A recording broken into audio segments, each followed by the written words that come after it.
The title of my presentation today is Are Age-Friendly Communities Also Resilient Communities?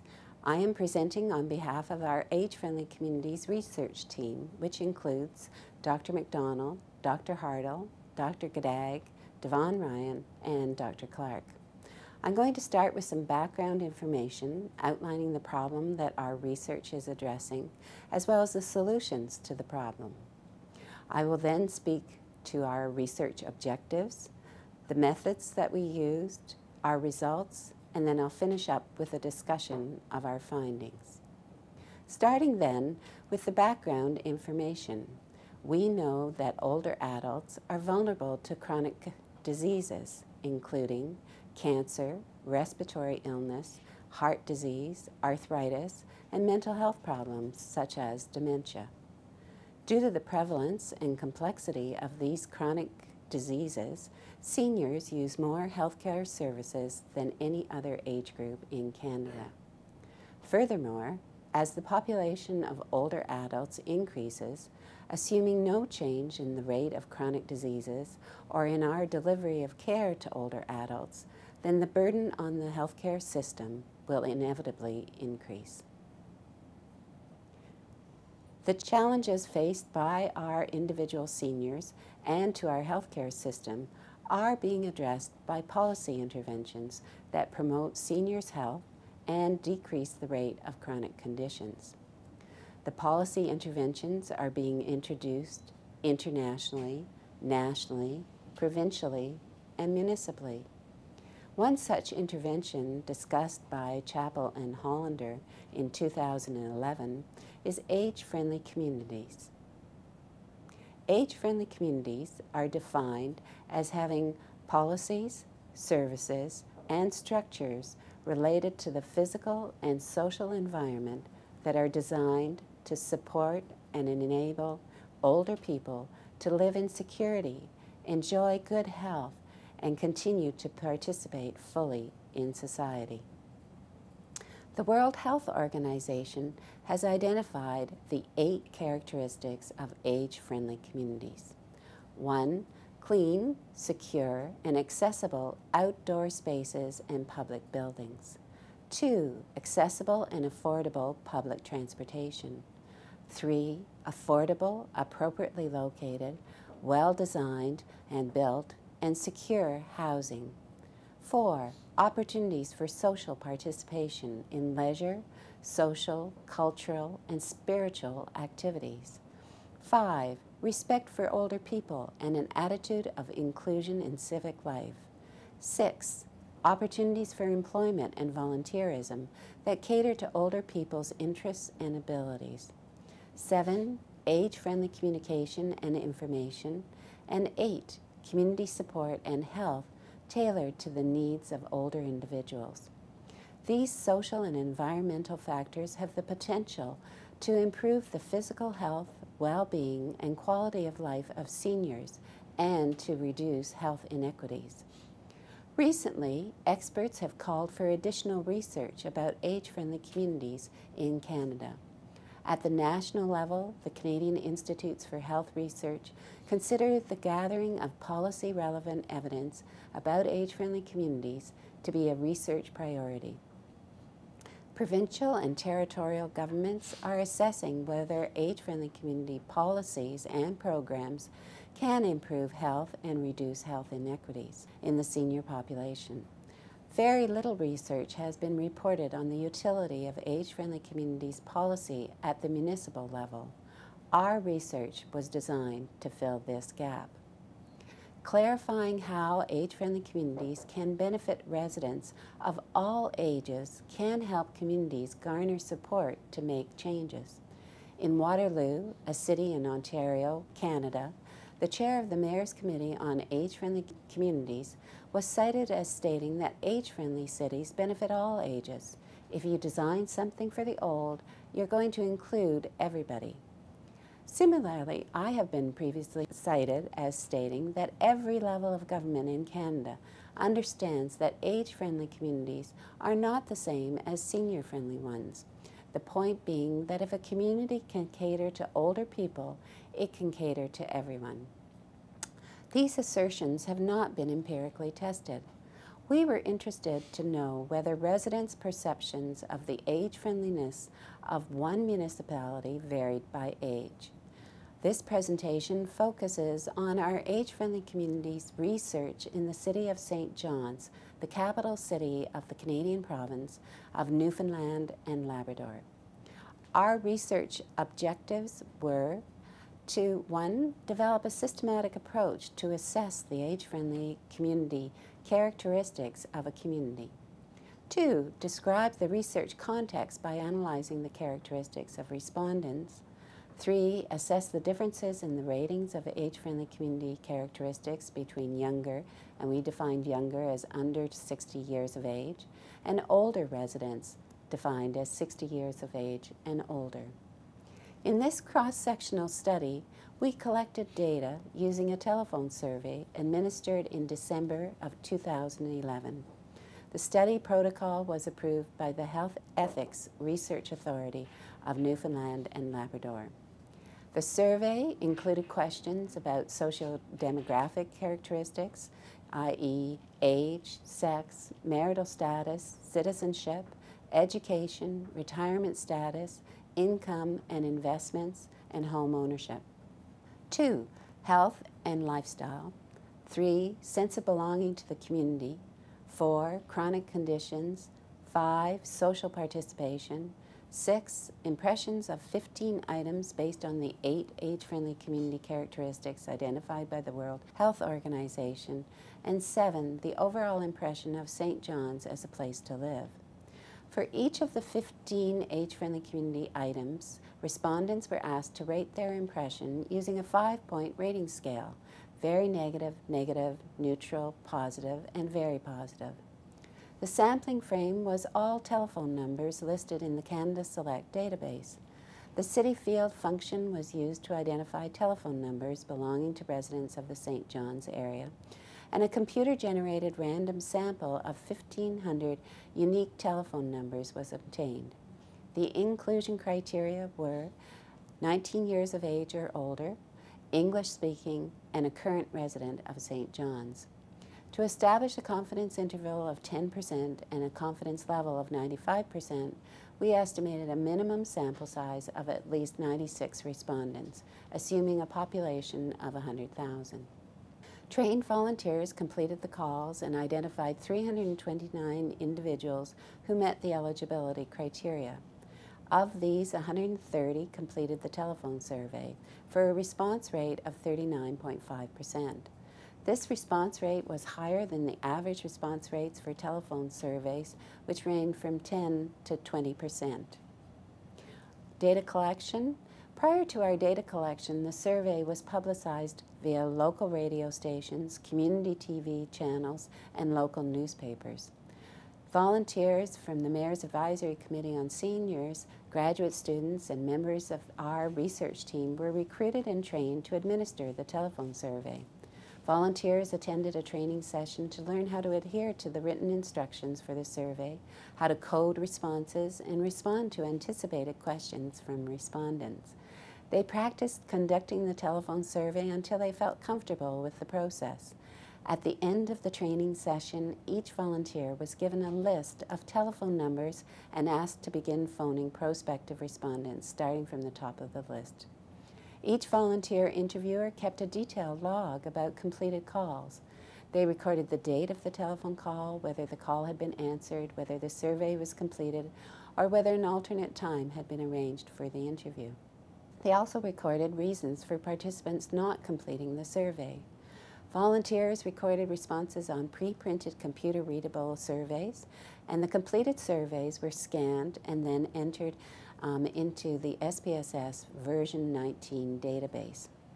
A categorical age variable was created to differentiate between older adults, i.e. those aged 60 and older, and younger adults under 60.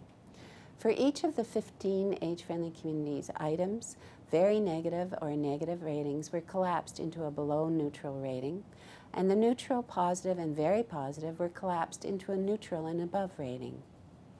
The quantitative data from the 5-point rating scale for each of the 15 items were summarized using counts, percentages, and means.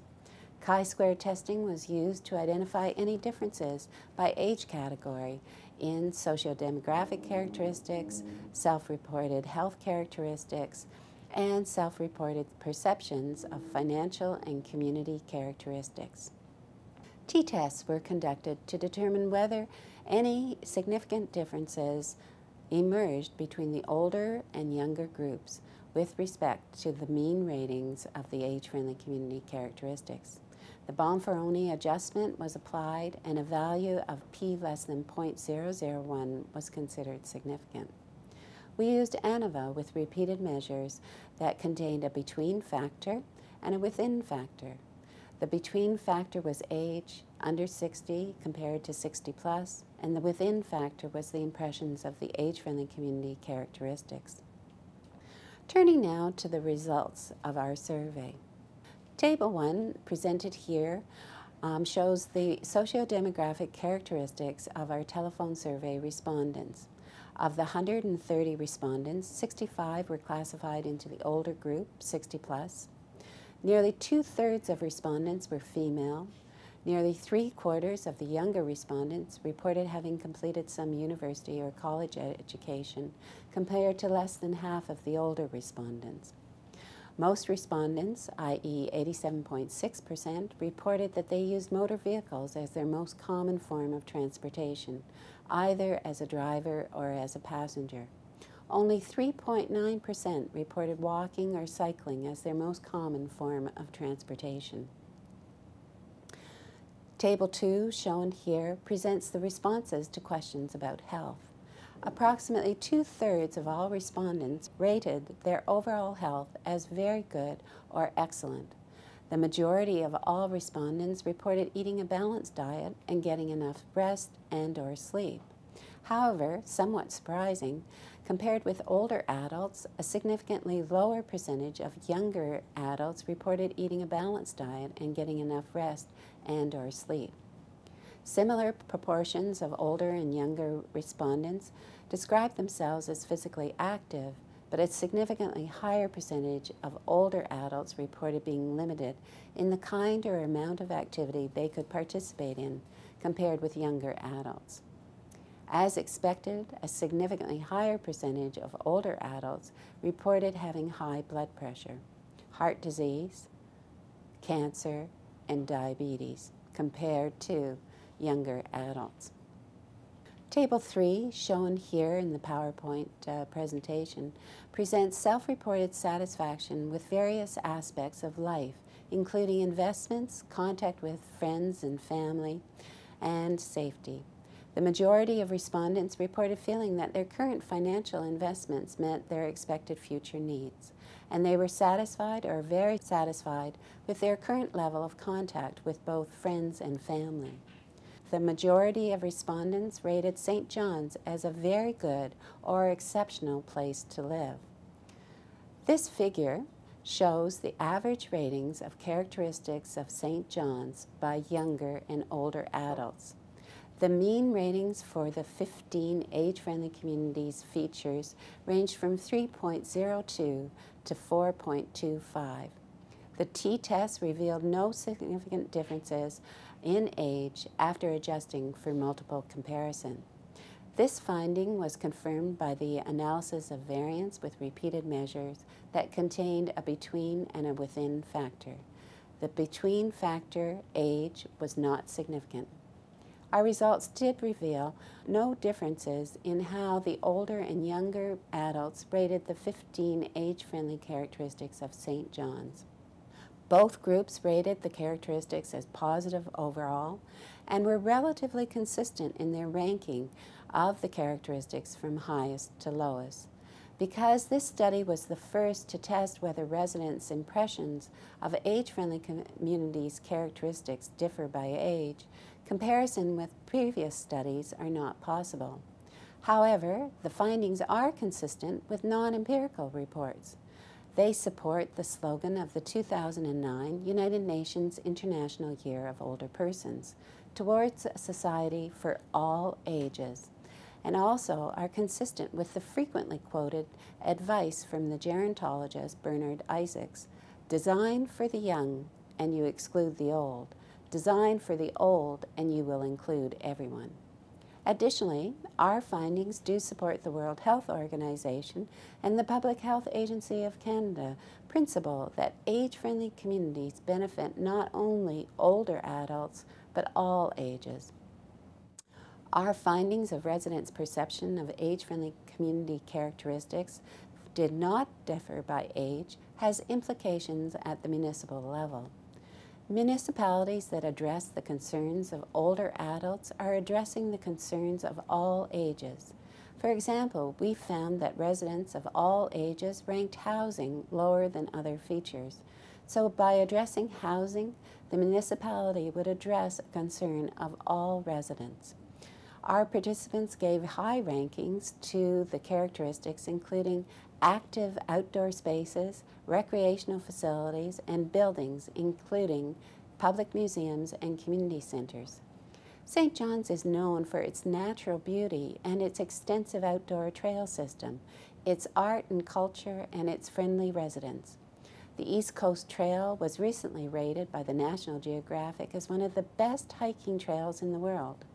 Most of the St. John's residents we interviewed rated the city as an exceptional or very good place to live.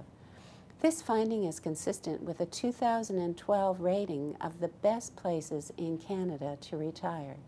In addition, the finding is consistent with the rating of St. John's as the 5th happiest city in Canada. This rating was based on a very strong sense of community and satisfaction with the kind and frequency of contact with friends and family. Our study does have several strengths. The first strength is its short-term impact on the work of the Mayor's Advisory Committee for Seniors. The findings provided evidence that were used to present to City Council regarding future policies, programs, and initiatives to help promote St. John's as an age-friendly city. Through engaged Mayor's Advisory Committee members, the city has already enhanced its capacity to improve policy and practice. The second strength is the possible long-term impact. Its contribution to research and its guidelines for a successful process of community engagement is useful in other contexts. We demonstrated strong links among researchers, residents, and policy specialists. In the long term, this research can generate new knowledge for policy specialists responsible for the development and funding of strategies to improve the age-friendly features of communities. This study does have some limitations. First, the data were collected during the wintertime. Seasonal variations may have influenced residents' ratings for some outdoor spaces, for example, sidewalks, shelters, and rest areas. St. John's has been judged by experts as one of the top 10 most walkable and foot-friendly cities in Canada. Clearing snow from sidewalks is an issue only during winter months.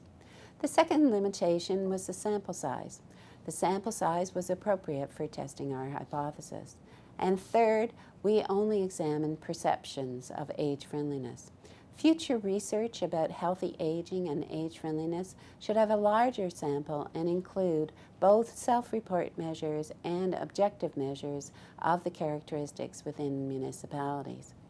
Currently, no published studies have investigated the simultaneous and relative contribution of an age-friendly community and the individual level factors such as age, sex, immigration status, dietary intake, and physical activity on health outcomes. For example, the incidence of depression, prevalence of hypertension.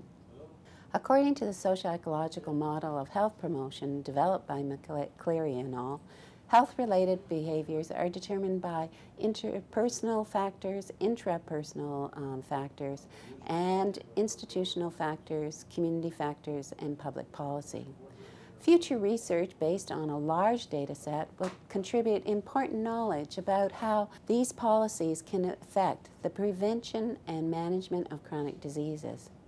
Future research should focus on using baseline data about chronic diseases available from StatsCan datasets to clarify how changes to housing, the built environment, and social connectedness may impact the incidence and prevalence of chronic diseases over time.